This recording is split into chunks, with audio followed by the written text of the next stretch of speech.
They say the old bell was melted down after the fire, buried under stone and prayer. But no one can explain why it still rings.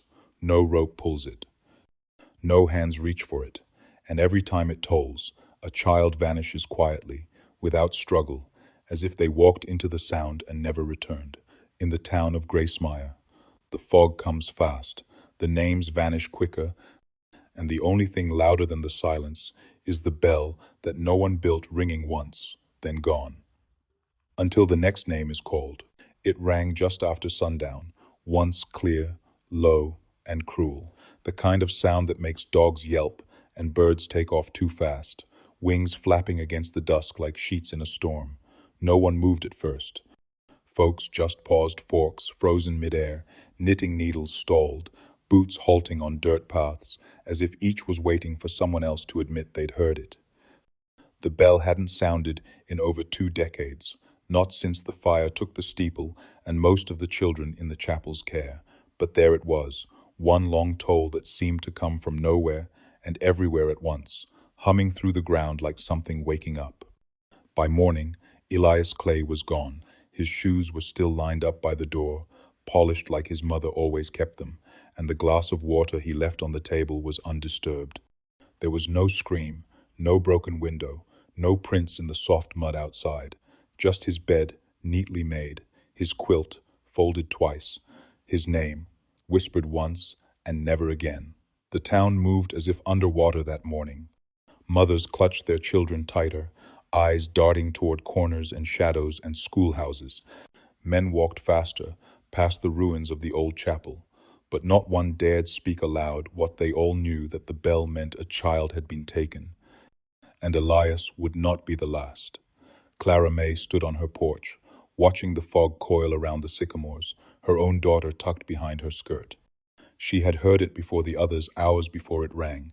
It came to her in the early dark, before the rooster, before the crows, a sharp sound, not quite in her ears, but behind her eyes. And when she rose, heart pounding, she knew exactly what it meant. She'd felt it when she was a child, too felt it the day her cousin slipped from the world without a trace, just after the same sound knelled through the holler. But no one had believed her then, and no one would believe her now. Still, she watched the horizon like it might answer. Watched as the town grew quieter than grief. Watched as someone drew a chalk X above the Clay family's door before the sun fully rose. And when her daughter asked what that meant, Clara did not answer. She just closed the door and whispered a prayer to something that had stopped listening a long time ago. Clara May had heard the bell before anyone else, long before its sound shattered the evening calm. It didn't come through her ears at first. It came through the walls, through the floorboards beneath her bed, through the marrow of her bones. It rang inside her like a memory she never asked to keep. She had been darning socks by candlelight, her daughter June humming soft to herself in the corner when the air changed. The flame flickered sideways, not from a breeze, but as if something had breathed inward. The silence that followed was not empty, it was pregnant, tight, as though the house itself was holding its breath. Then came the sound, not loud, not metallic, a single low tone that seemed to rise from underneath her feet, not above. Clara's fingers froze mid-stitch, the red thread pulled taut across her lap. June didn't react at all. She kept humming, the tune shifting into something darker, unfamiliar. "Did you hear that, baby?" Clara asked, but her voice barely left her throat. June looked up slowly, her eyes wide but unfocused, as if still dreaming. "I don't want to draw the bell again," she whispered. That night, Clara didn't sleep. She sat at the edge of the bed, staring out the small window toward the smudge of trees where the church used to be. She couldn't see it through the fog, but she could feel it like a pulse in the dirt. She remembered a night just like this, almost 23 years ago, when her cousin Ruthie disappeared. They were both 9 then, playing by the edge of the pines, when Ruthie turned to Clara and said, "I hear it." A second later, she was gone.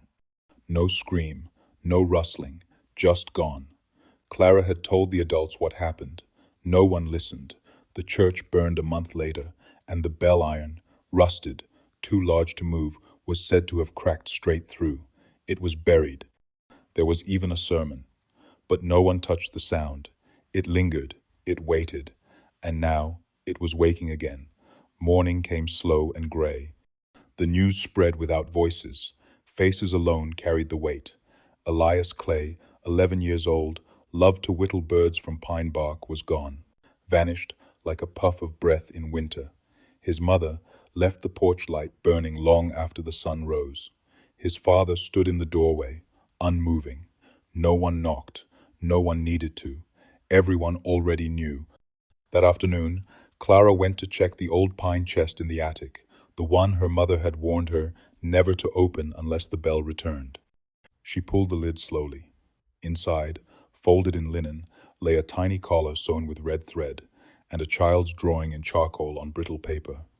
A bell floating above a grave, and next to it, a small figure with no face, holding hands with a little girl who looked exactly like June. The Clays didn't scream, didn't weep on the porch, or shake their fists at the sky like some folks had done when others vanished. They just went quiet. Elias's mother, Dinah, swept the porch 3 times that morning and left his shoes right where they were pointed neat toward the door, laces still double knotted.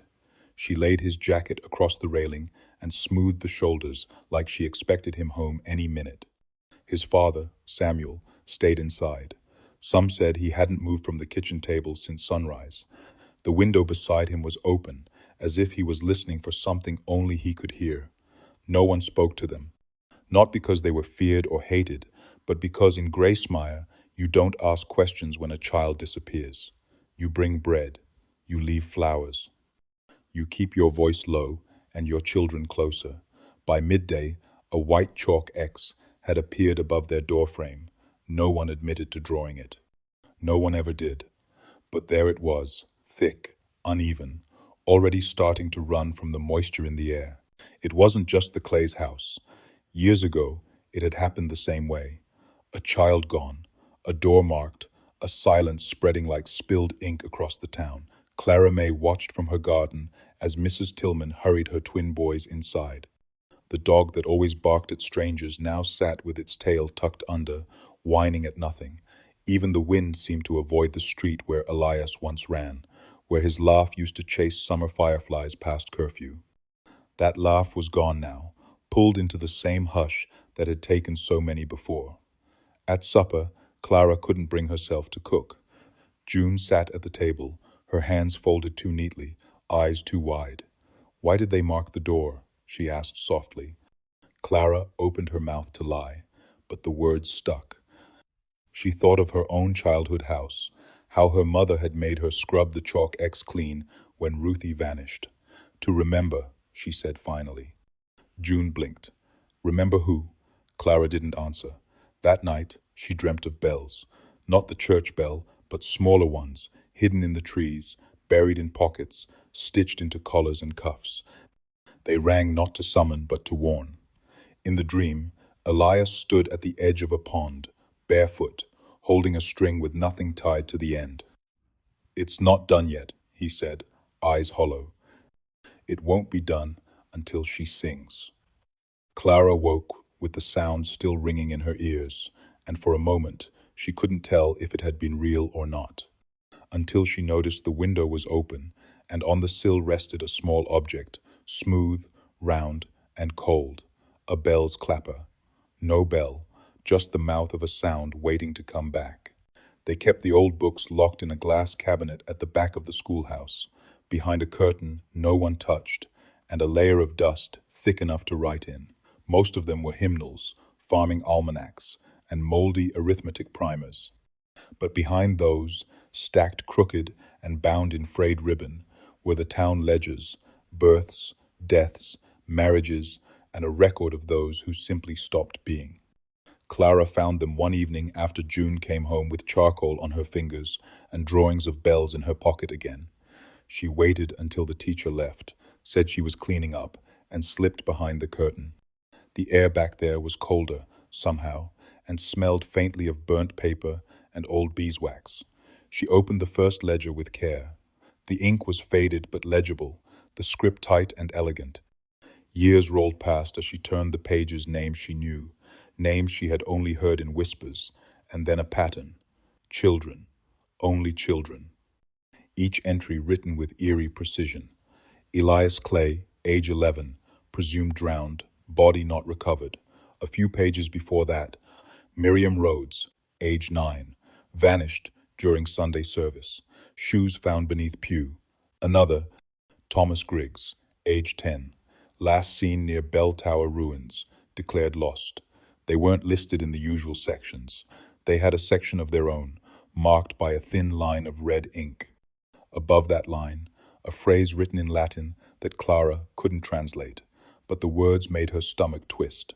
There were 33 names, all of them children, all of them vanished, all before the year the church burned. No mention of the bell, no mention of what tied them together. But Clara felt it, the same way she felt the sound in her bones. This ledger wasn't meant to be kept, it was meant to be buried. She flipped to the final page and found something wedged between the sheets, a torn corner of parchment, softer than the others, folded twice. She opened it slowly. It was a drawing, done by hand, shaky and uneven.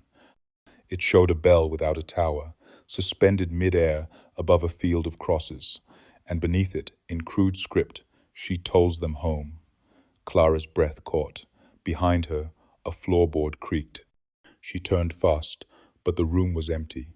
Only the wind outside, brushing the glass, and the faint sound of something distant metal, hollow and slow rising through the floorboards like a breath.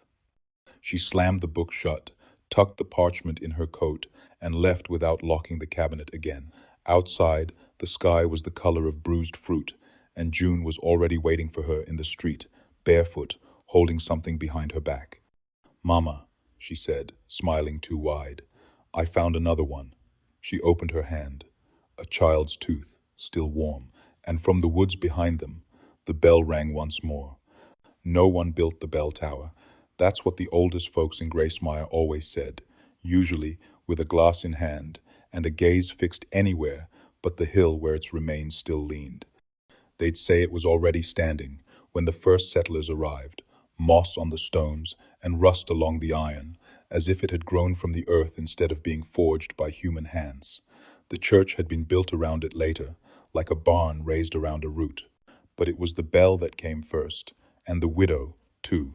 Children spoke of her in whispers. The woman in black seen only when the fog was thick enough to bite through.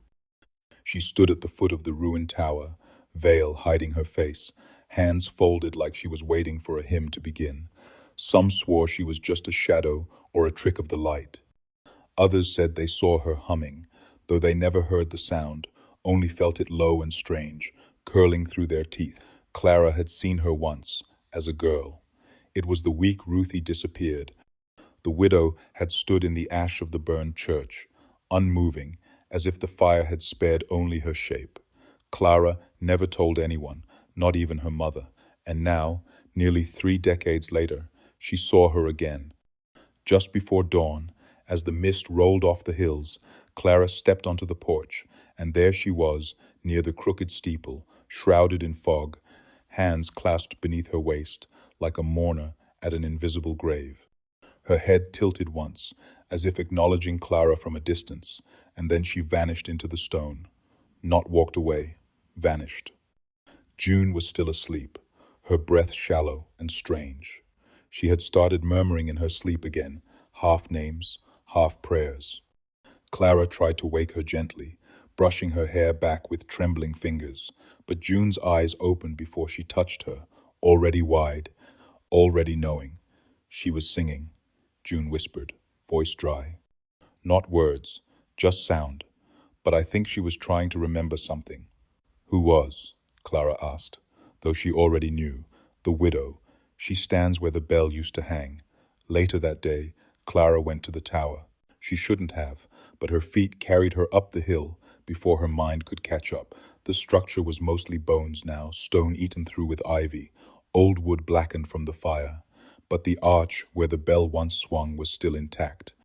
And underneath it, etched into the stone, like someone had carved it with their fingernails, was a phrase. She tolls them home. The same words from the ledger page. Beneath the carving lay something small and pale in the grass. A row of tiny red stitches, like the hem of a child's collar, and wrapped inside, a curl of blonde hair tied in a knot. From the trees behind her came a hum, soft and low, like breath through metal. Clara did not turn around. She came back on the third day, barefoot and blinking, like someone who'd forgotten how to use her eyes. Her name was Lottie Kemp, the last child taken before the fire, and for 23 years her name had been whispered like a bruise. Folks said she vanished during choir practice, one moment singing high and clear, the next gone. No scream, no door opened. Just the bell ringing once, and Lottie erased like chalk in the rain. They buried a quilt in her name, since there was no body. Her mother stitched Lottie in red thread along the hem, and went quiet until her own death, 2 winters later. But now, here she was again, unchanged, as if not a single day had passed. Her dress still fit her, her braids were tight, and her eyes were far too old. The farmer who found her standing in the middle of his field didn't recognize her at first, just a silent girl with dirt-streaked cheeks and hands that trembled like wind through reeds. She didn't speak, she didn't blink for minutes at a time. When asked her name, she only pressed her lips together and pointed east toward the ruins of the old church. The townsfolk gathered, some crossing themselves, others backing away like she was a ghost with skin. Clara stood near the edge of the crowd, heart lurching. June held her hand too tight, her other hand stuffed in her pocket around something she refused to show. The sheriff tried to question the girl, but Lottie wouldn't look at him. Wouldn't look at anyone, really, until she turned slowly and met Clara's gaze. For a moment, the world dropped out. There was recognition there, but not of Clara. Lottie was looking through her, past her, as though she were seeing something stitched to Clara's soul that no one else could see. Then Lottie smiled. It was wrong, too wide, too clean. She reached into her dress pocket and pulled out something wrapped in old lace. A button, rusted through, a braid of red thread, and a sliver of bone, curved like a question mark. June's hand flinched in Clara's grip. That night, no one rang the church bell, but the sound came anyway, low and dragging. The house shook once, and June sat up in bed, eyes still closed, whispering names that hadn't been spoken in decades. Clara wrote them down, one by one. When morning came, she checked them against the ledger.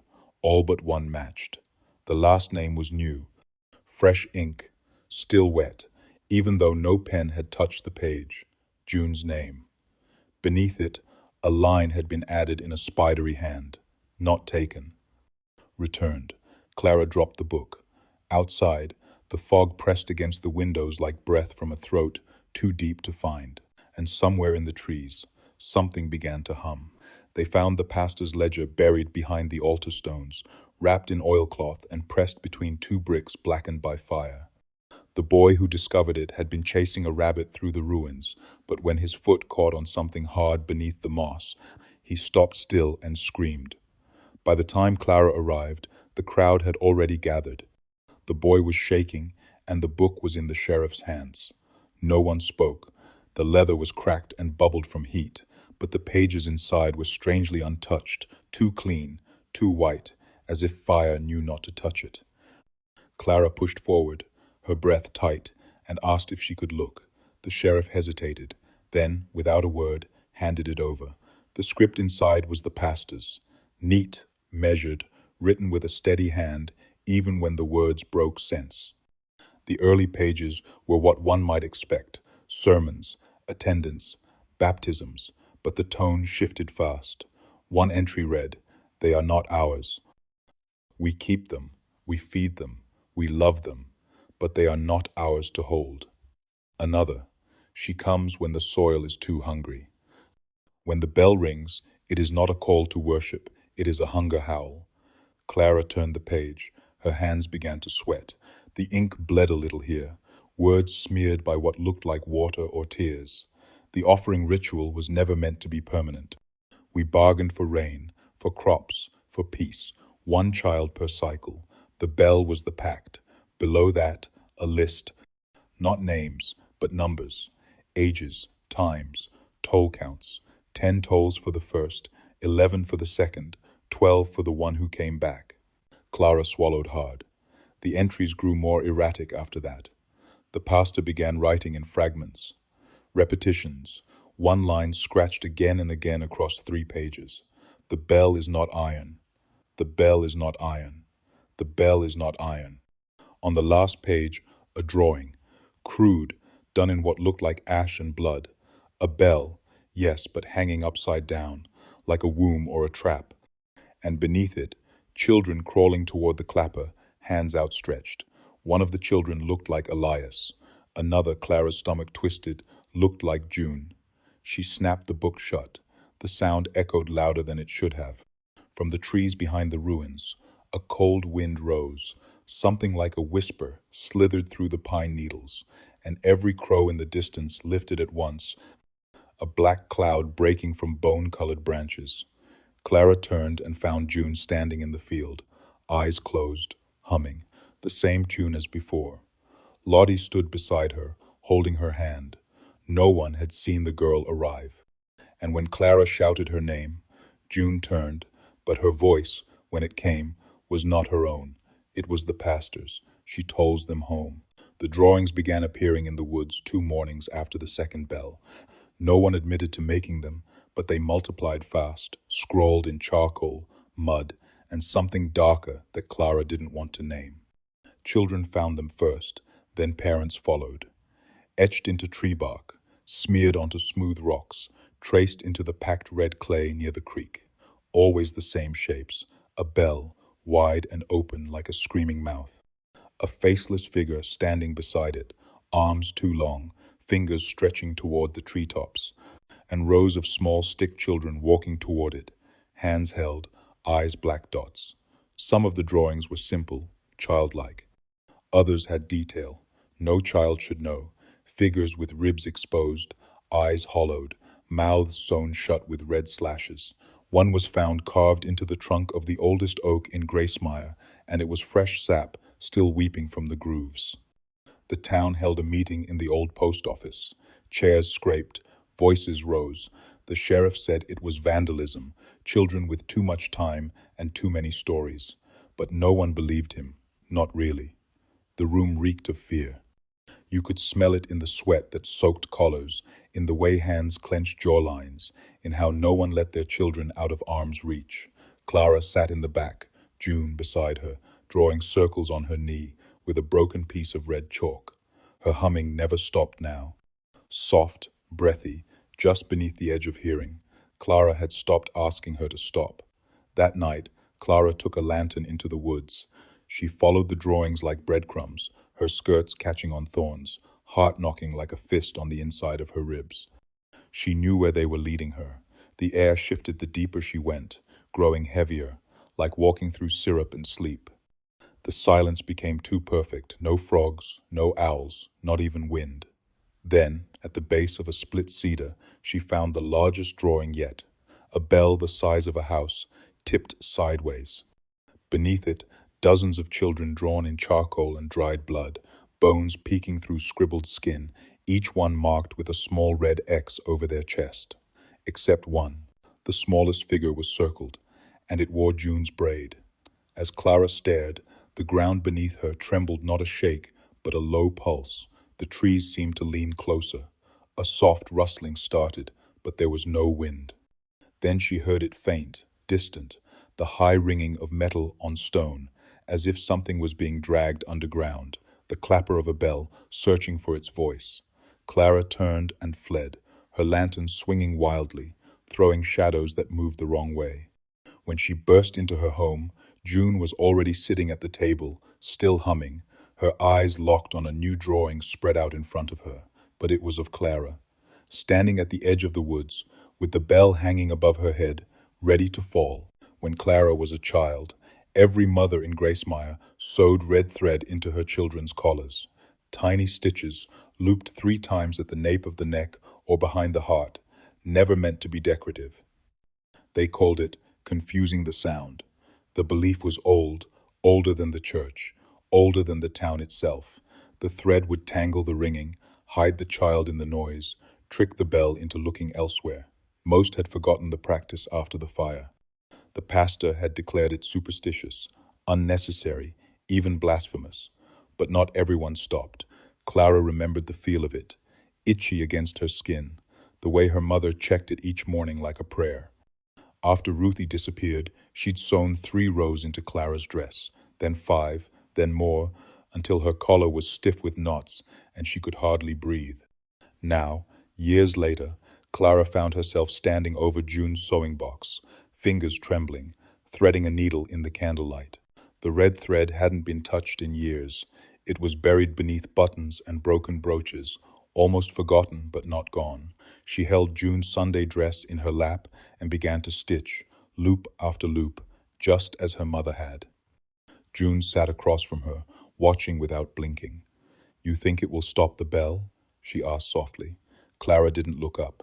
"I think it might confuse it, slow it down, hide you long enough to run." "It doesn't want me to run," June said. "It wants me to listen." The words landed like ice water. Clara forced her needle forward. "Then you don't listen, no matter what you hear." June tilted her head. "Even if it sounds like you?" Clara paused. Her hands clenched around the fabric. June smiled, too calm. The next morning, half the children at school arrived with red thread sewn into their sleeves. No one admitted why. No one needed to. The town remembered all at once. And that afternoon, when another drawing appeared on the schoolhouse wall, a bell bleeding from the mouth, children climbing into it like a cave, no one called it a prank. That evening, the bell rang again. Once, long, low, the sound cracked windows. A dog barked once, then fell silent. At the clay house, Dinah collapsed on the porch, a baby shoe clutched in her hand. At the edge of town, a woman found her child's coat folded neatly on the path, still warm, and at Clara's door, someone knocked 3 times. When she opened it, no one stood there. Only a piece of cloth hung on the handle, stiff with blood. A collar, red thread unraveled from the seams, and stitched into the corner, in a child's uneven hand, was a single word. June, the night Ruth Ann disappeared. The sky had been the same shade of sickly blue, too bright for evening, too dim for day. Clara remembered it, because that was the last time the bell rang 3 times. 1 toll meant a warning, 2 meant a taking, but 3 meant something was coming back. She had heard it only once before, when she was no older than June. Now it was happening again. As the final echo faded, a silence followed so heavy it felt like weight. Trees stopped swaying, crickets hushed. Somewhere down the lane, a mother screamed. Ruth Ann's mother. She'd been dead nearly 15 years, but the voice was hers. Clara didn't go outside. She sat at the kitchen table, staring at June, who was holding something small and wooden in her lap. "It was in my shoe," June whispered. She opened her hand. Inside was a box carved from dark cedar, no bigger than a matchbook. Clara hesitated, then reached out and lifted the lid. Inside were 4 tiny baby teeth, smooth and warm, as if they had just been plucked. Clara shut the box without a word and placed it gently on the windowsill. Outside, fog crept low, hugging the ground like breath crawling on its belly. Clara waited for the second scream. It never came. Instead, someone knocked on the door, 3 times, the same pattern as the last. She didn't move, didn't blink, just stared at the door as if it would explain itself. Then June rose, slow and calm, and walked to the window. "She's waiting," she said. "By the pine. She wants to give it back." "Who, baby?" Clara's voice cracked. "The bell," June said, and smiled like it was a person, like it had a face and hands and a place at the table. Clara bolted the door, drew every curtain, and lit every candle. She pulled the red thread from her own collar and stitched it into June's nightdress, cross after cross, whispering old prayers she barely remembered. That night, she didn't sleep. At exactly 3:27, the bell rang again, but not from the steeple. It came from the ground, as though something was shaking itself awake beneath the town. June sat up in bed. Her eyes were open, but she wasn't seeing. Her mouth opened, and she began to hum deep and low, a sound no child should know. Clara reached out, gripped her shoulders, whispered her name again and again. June blinked, looked up, and said one thing before falling back into sleep. She's done waiting. At sunrise, the townspeople gathered outside the old chapel ruins. Someone had left something on the altar stone. A child's shoe, soaked through. Next to it, wrapped in a torn hymn sheet, were Ruth Ann's teeth, clean, preserved, and arranged in the shape of a bell. June began whispering names in her sleep. It started with one, Elias, and then another, Miriam, then Thomas. Each time she spoke, her voice shifted slightly, like she was borrowing someone else's breath. Clara wrote them down in the dark, one by one.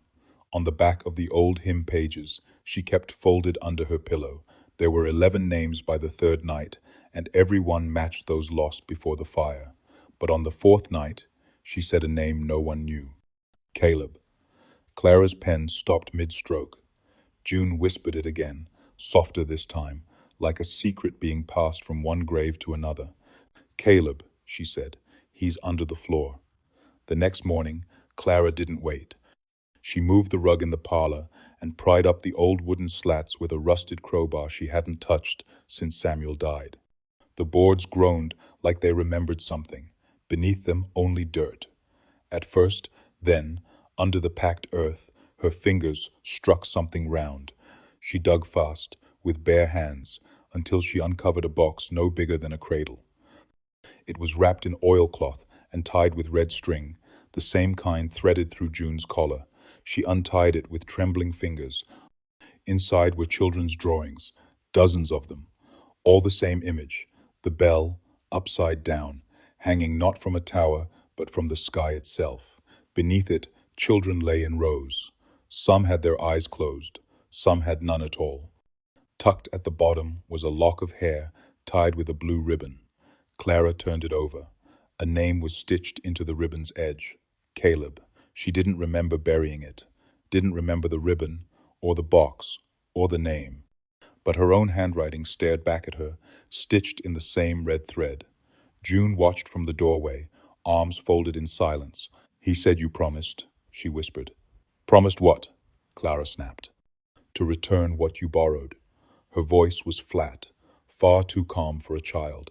That night, the bell rang again, not from the chapel, not from the earth, from inside the house.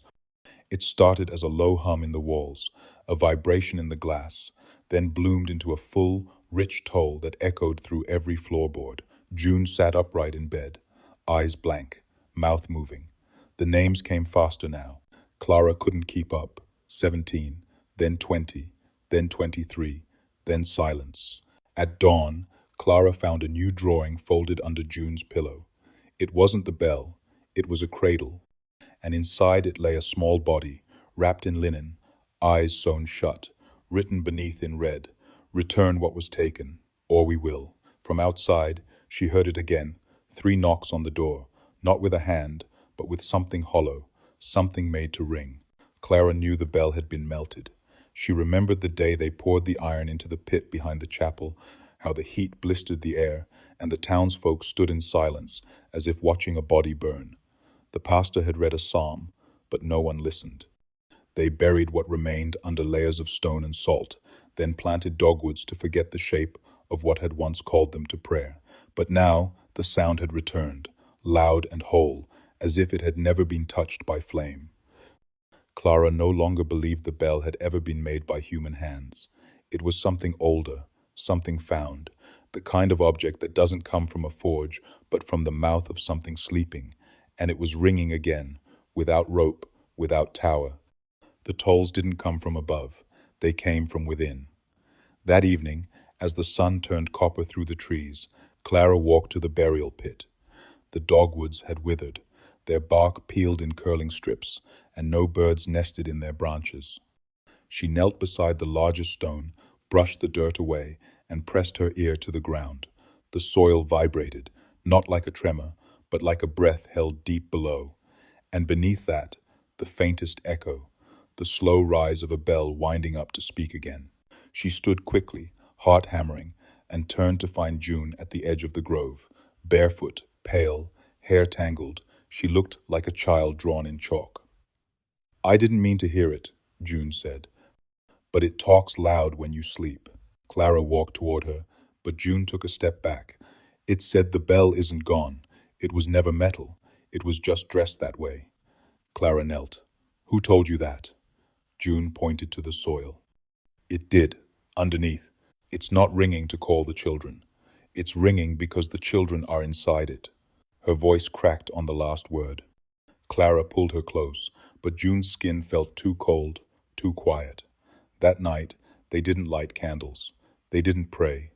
Clara wrapped June in every piece of clothing stitched with red thread.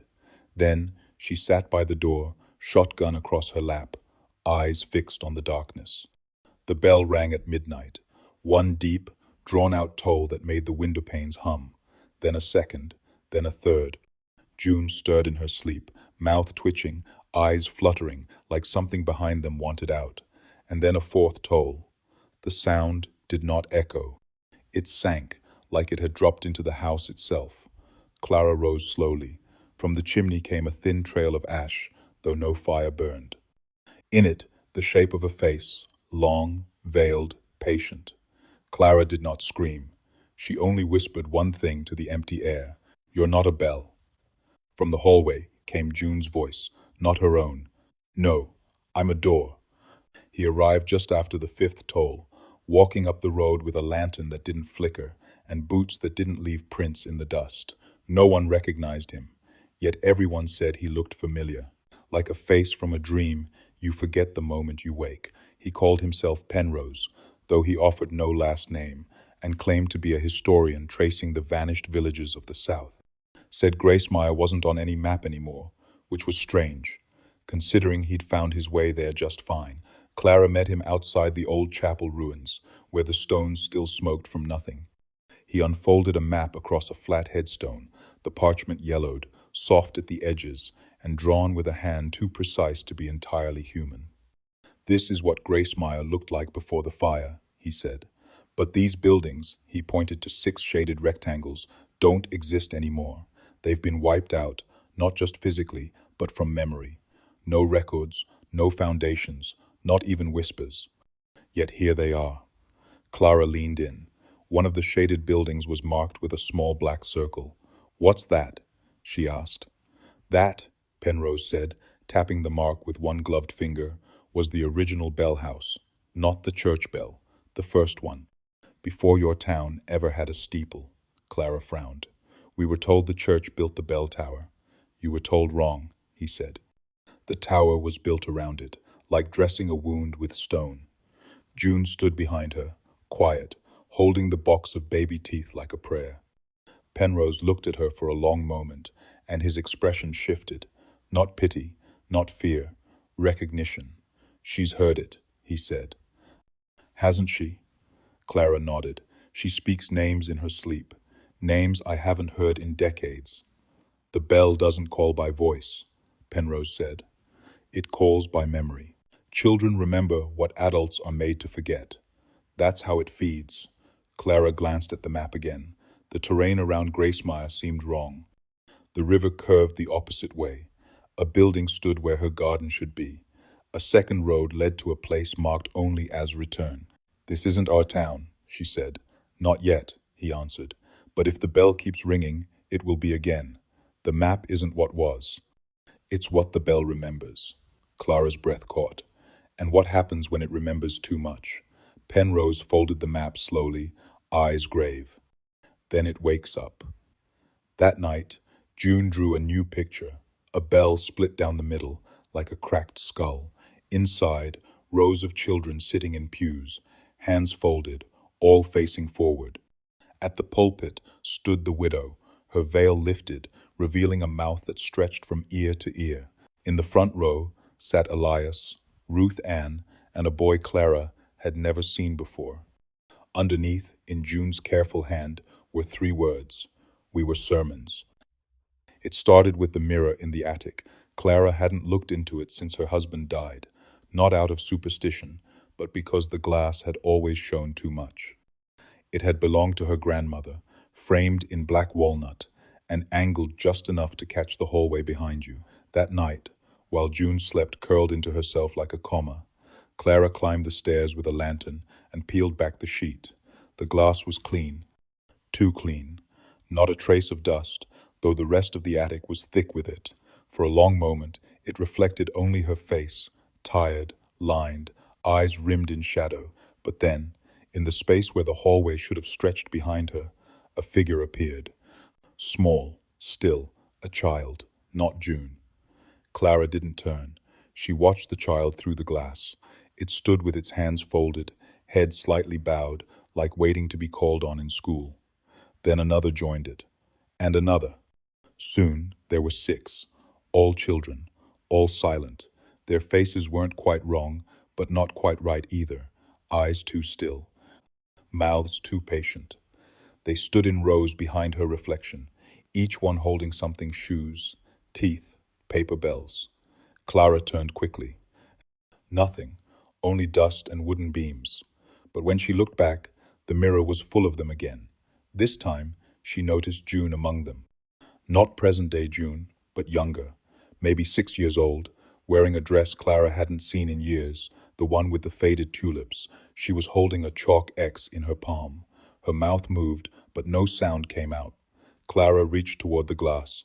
It felt warm. The reflection rippled like water disturbed by a breath. The children all turned their heads toward her in unison. Their mouths opened. No sound.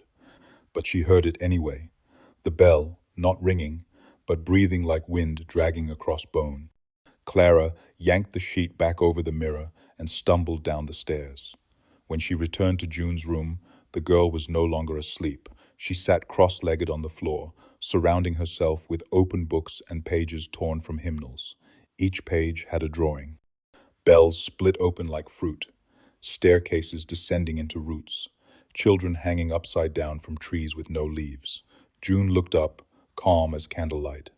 "They said you saw us," she whispered. "In the mirror." Clara knelt beside her. "Who are they, baby?" June pointed toward the ceiling. "The ones who never left. They say we were reflections first. Now we're memory." Clara pulled her close. Her heartbeat was slow, too even. "You're still mine," she said, voice breaking. "You're still here." June leaned her head on Clara's shoulder. "For now," she said.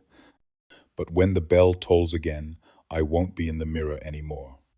Outside, wind stirred the trees. Inside the attic, beneath the sheet, the mirror breathed. The grave was too shallow.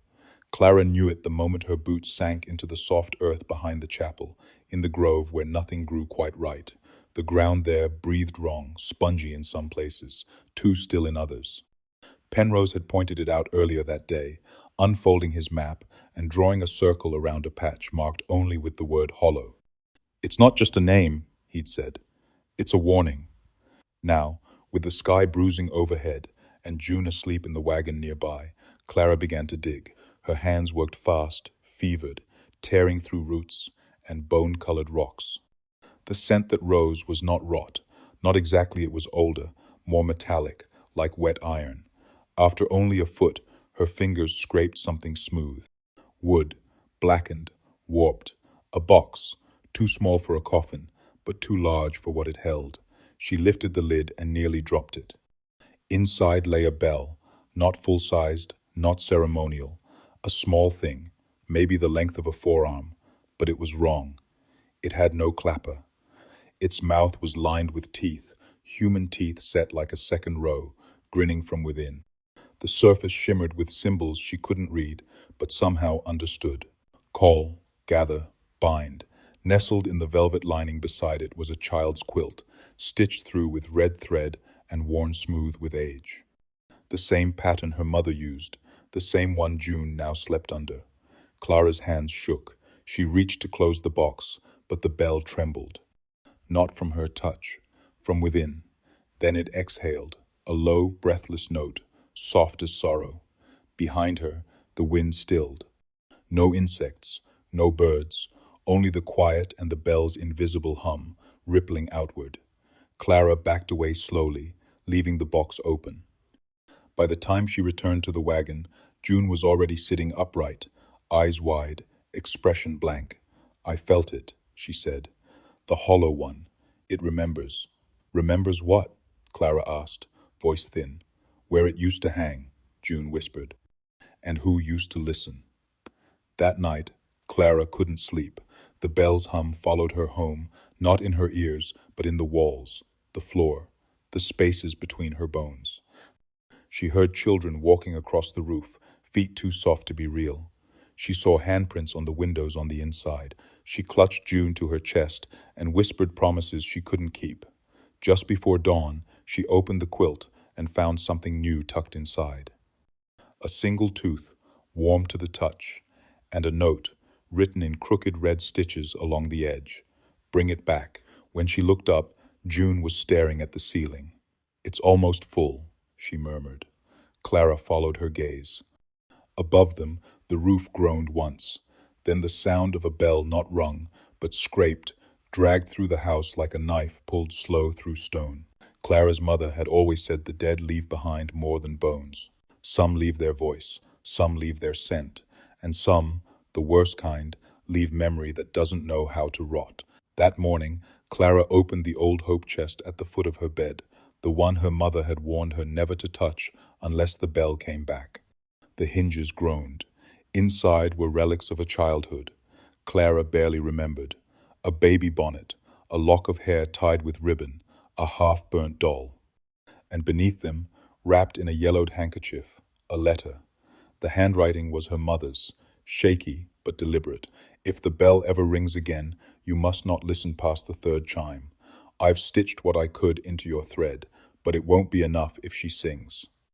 Beneath the letter was a spool of crimson so deep it looked black in the light. Clara unspooled a length of it and stared at her hands, wondering what her mother had known, what she had feared, and whether love could stretch far enough to cover what was coming. Downstairs, June had already dressed herself, wearing the red-threaded dress, without being asked. Her eyes were dark this morning, rimmed with something that looked more like smoke than sleep. She's humming again, June said softly, holding a spoon she hadn't touched. The one under the bell. She's almost done remembering. Clara knelt beside her. We're going to leave, baby. We're going to pack a bag and go to Aunt Miriam's in Ash Creek. Far from here. June shook her head. You can leave the town, but the bell already knows your name. It carries us, not the other way around. Clara felt something cold slide through her veins. She stood, walked to the back door, and opened it. The fog was thicker now. It moved like fabric being pulled across the earth. In the distance, the chapel ruins stood dark and breathing. Penrose appeared from the mist without a sound. She's almost full, he said. What do you mean? Clara asked. The bell. It remembers in pieces. Names, faces, sounds. But when it finally recalls the last name, it will toll one final time, and that toll won't take someone. It will bring something. Clara swallowed hard. Can we stop it? Penrose didn't answer. He reached into his coat and pulled out a photograph. It was faded, but clear enough. A group of children standing in front of the original bell house, smiling wide. At the center was Clara, younger, holding hands with a boy she didn't recognize. Underneath, in small black ink, Gracemeyer Schoolhouse, spring term 1928. Clara stared, her breath caught. That can't be right. Penrose looked at her. The bell doesn't move forward, Clara. It turns time into a circle.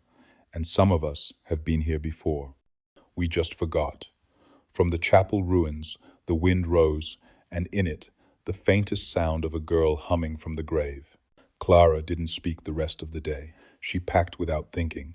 Blankets, food, the red-threaded dresses, June's drawings, the bell box still wrapped in oilcloth. Every sound in the house felt amplified. The ticking of the wall clock scraped her nerves like a knife on bone. June followed her without asking questions, her eyes too calm, her silence too knowing.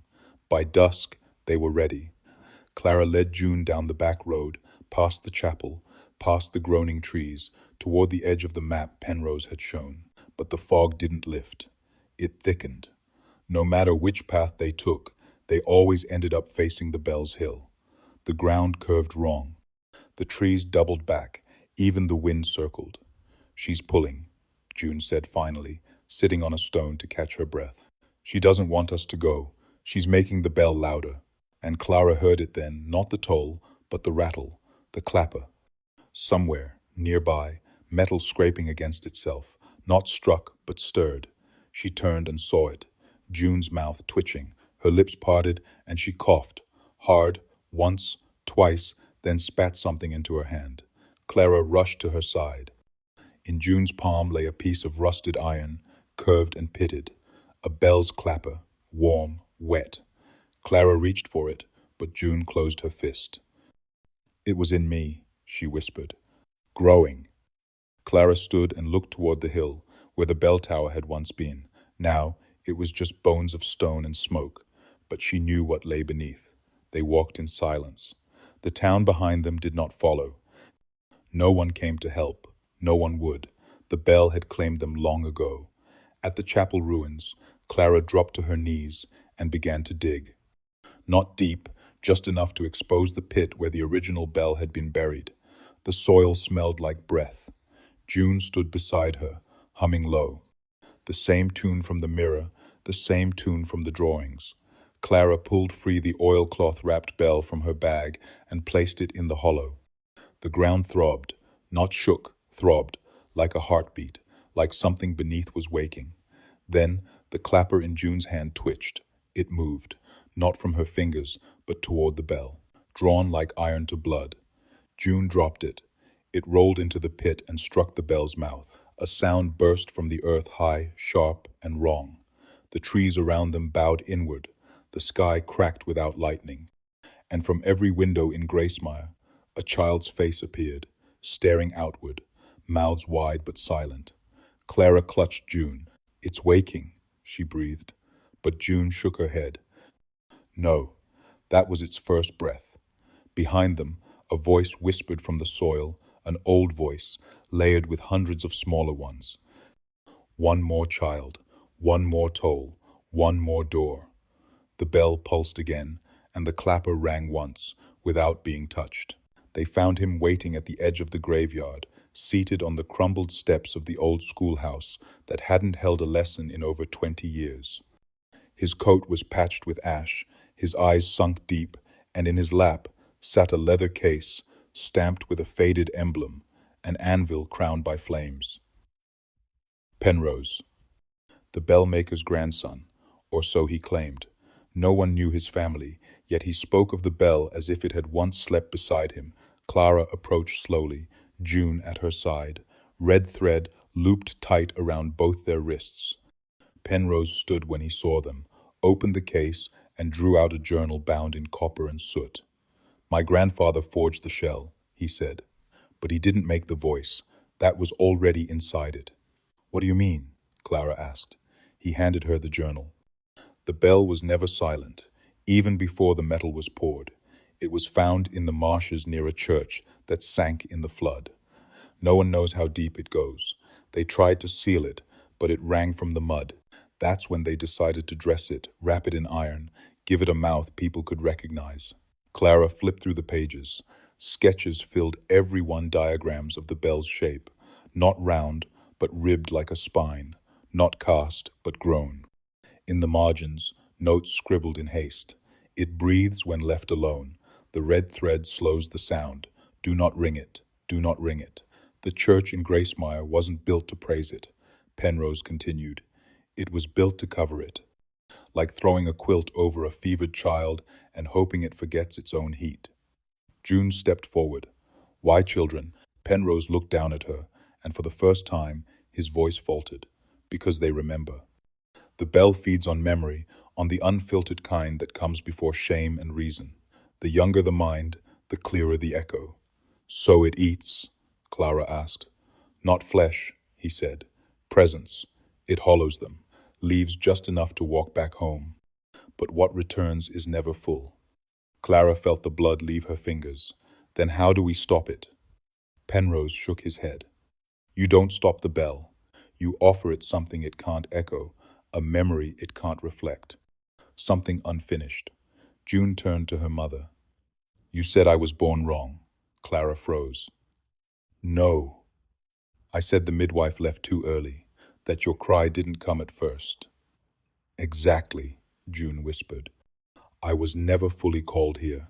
She reached into her pocket and pulled out the final drawing herself, standing at the base of the bell, mouth open, hands raised, but no sound drawn from her throat, just red thread unraveling from her chest. Clara took the drawing, her hands trembling. Penrose nodded once. If she goes in, the bell might sleep again, but only if she chooses. June looked at her mother, eyes wide, steady. I want the echo to end with me. From the earth, the bell hummed once soft, waiting. They buried the bell once, and it came back. They rang it for prayer, and it took children instead. Now it pulsed beneath the soil, like a second heartbeat, deeper than breath, louder than silence. Clara stood at the edge of the hollow, with June's small hand tucked in hers. Though the girl felt far away, now lighter somehow, like she'd begun to untether from the world one thread at a time. The old chapel ruins loomed behind them, but the true altar lay below, where roots had curled around stone and ash had sealed old sins. Penrose waited nearby, his coat damp with fog, the journal clutched tight to his chest. She doesn't have to do this, Clara whispered. There has to be another way. There is always another way, he replied, but not without more names, more echoes. June stepped forward. She wore the red-threaded dress and nothing else. No shoes, no ribbons. Her hair hung loose around her shoulders. Clara knelt, her voice shaking. Tell me what you see when you close your eyes. The bell, June said, but not like before. It's cracked. It's waiting to be filled. I think I was meant to be its last word. Clara fought the sob rising in her throat. You are my child. You are not a word. You are not a sacrifice. June tilted her head, her smile soft and unbearably old. Then remember me that way, not as something lost, but as something that ended the ringing. She stepped into the hollow. The earth did not resist. It opened like a door that had never truly closed. As she descended, the air changed. Birds rose from the trees in a sudden gust, their wings sharp against the sky. Penrose pulled Clara back, held her as the ground groaned low, like something old stretching its limbs after a long sleep. And then came the toll, not from above, not even from below, but from within every stone in Gracemire. It rolled through the bones of the town, shattering windows, cracking the schoolhouse wall, silencing even the dogs. In the moment after, nothing moved, no wind, no leaves, no time. And then, rising slow as breath, came a second toll higher, thinner, wrong. Clara clutched her chest. It was not the bell. It was June, singing, but not with her voice, with the voice of every child the bell had taken. Their names poured out in notes, syllables braided with sorrow and thread. The air shimmered, the ground trembled, and then it stopped. Just stopped. The fog lifted, the soil stilled. No toll followed, no hum. The silence was not empty, it was clean. Clara fell to her knees at the hollow's edge, calling her daughter's name. No answer. Only the red thread rising through the earth, tangled around a single lock of hair, and beneath it, the drawing June had made.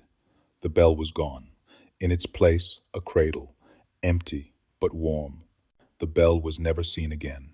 No stone remained where the hollow once opened, no scorch in the soil, no mark in the grass.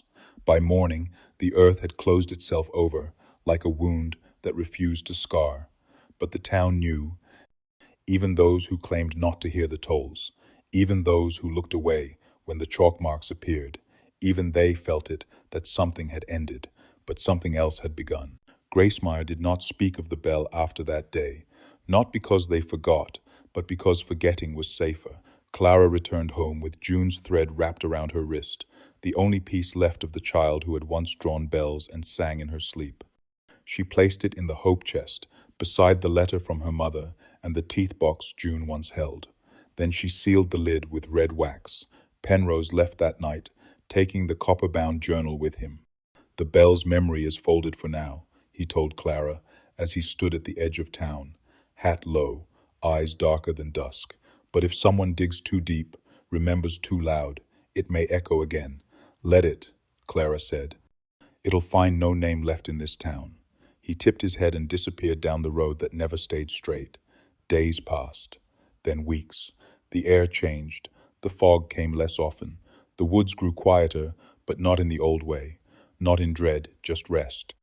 One morning, Clara found a row of tiny handprints on the front porch.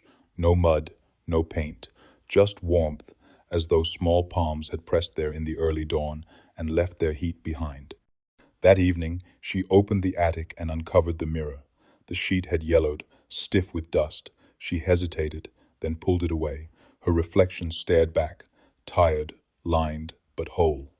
Behind her, no children, no bell, just her. Clara almost turned to leave, but then, in the far corner of the glass, a flicker, a movement. She looked again.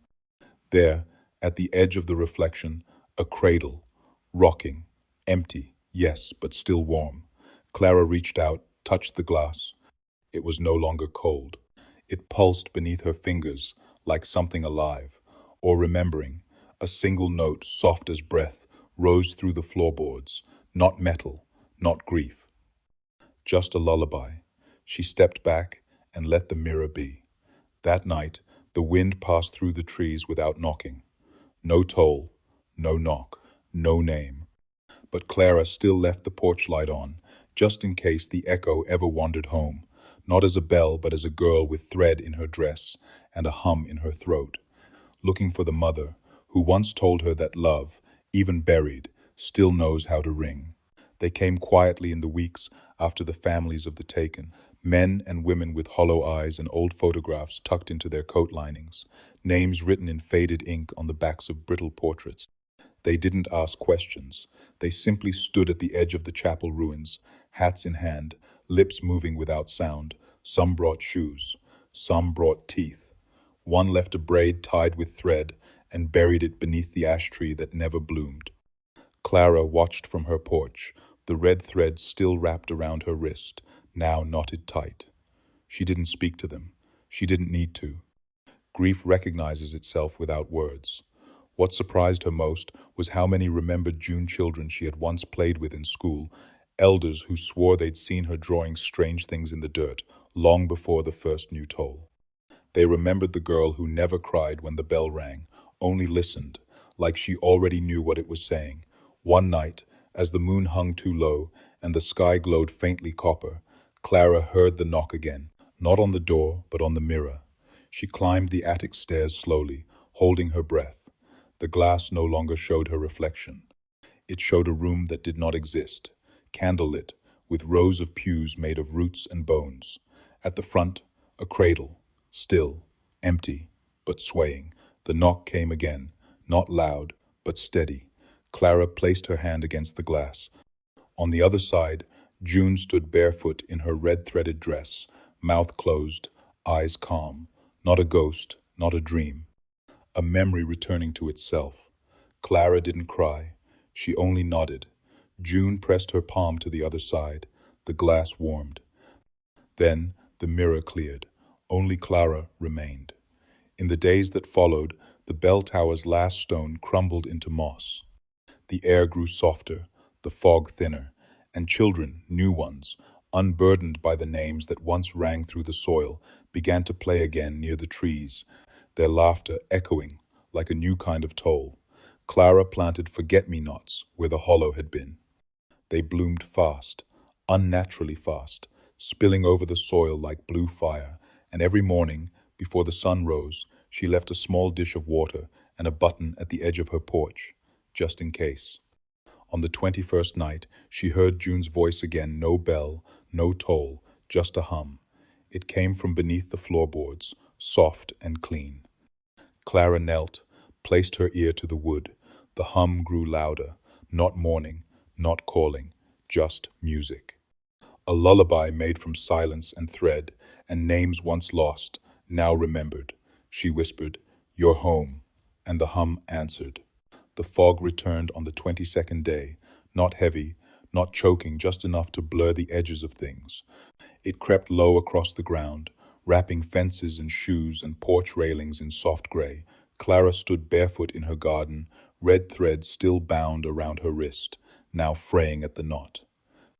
The flowers she'd planted bloomed in strange colors, now pale blues that shimmered like old mirrors, deep reds that bled at the tips. No one else in town seemed to notice. Or if they did, they chose not to speak. That was the new way of Grace Meyer, to notice in silence, to mourn without moving. She walked past the chapel ruins again, as she always did. The stones had settled. No trace of the bell remained, not even a dent in the earth. But Clara felt it still beneath her feet, in the pit of her belly, in the place where a mother's knowing sits. It wasn't sleeping, it was listening. That night, she heard the sound again. Not a toll, not a hum, a voice, small, clear, just outside her window. "Mama." Clara didn't flinch. She rose, opened the curtain, and looked out. No child stood there, no figure in red thread or lace, just a bundle, small and neat, resting on the porch. She opened the door slowly, fog curled around her ankles. The bundle was wrapped in quilt scraps, stitched with patterns. Clara didn't recognize symbols, knots, spirals like snail shells. Inside, she found a bonnet, white, unworn, and beneath it, a single red shoe, June's, but not dirty, not aged, new, as if time had looped back and begun again. She stepped out into the fog, holding the shoe in one hand, the bonnet in the other. "Is this what you want me to remember?" she whispered. The fog did not answer. But somewhere deep in the trees, a breeze passed through the branches with a low, pulsing rhythm, like a heartbeat slowed to near stillness.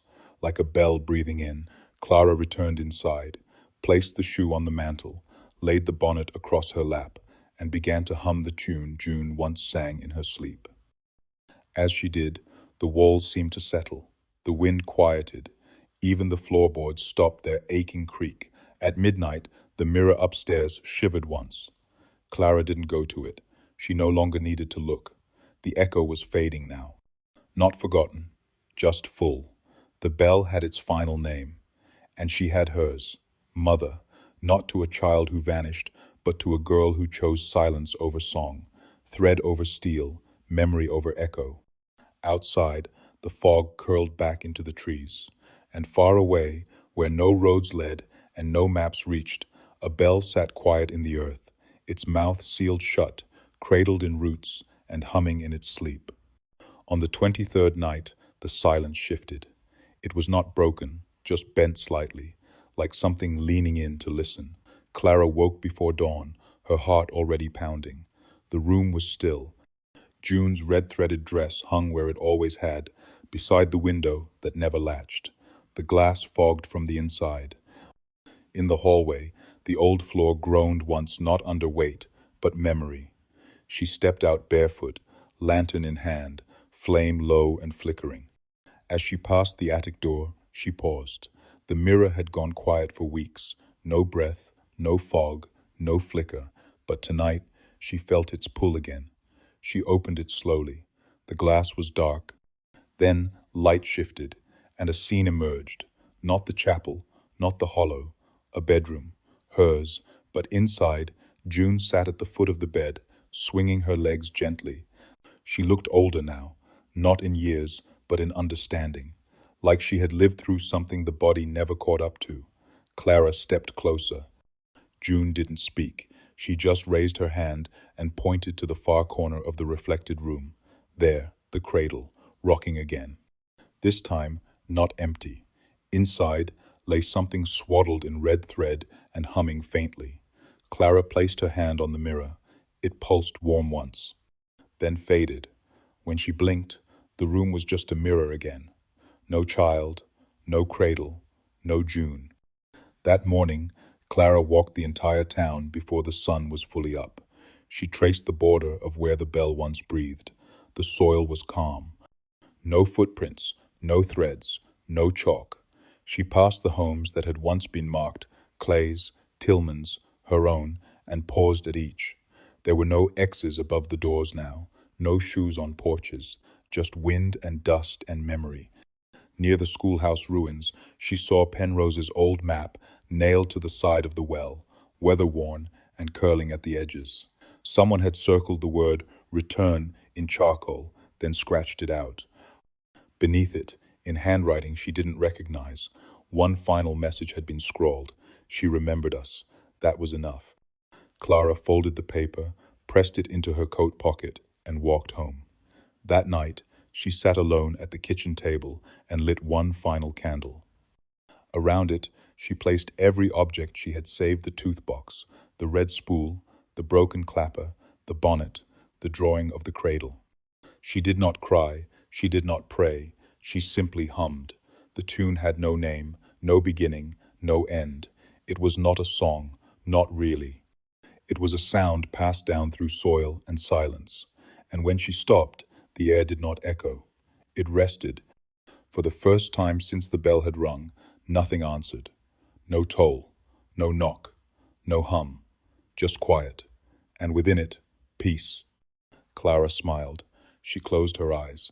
And somewhere deep beneath Grace Meyer, the bell dreamed not of children, not of names, but of silence, finally full. Comment the name of your town's oldest church. And if you want more stories that ring long after silence, like and subscribe to The Black Chapter.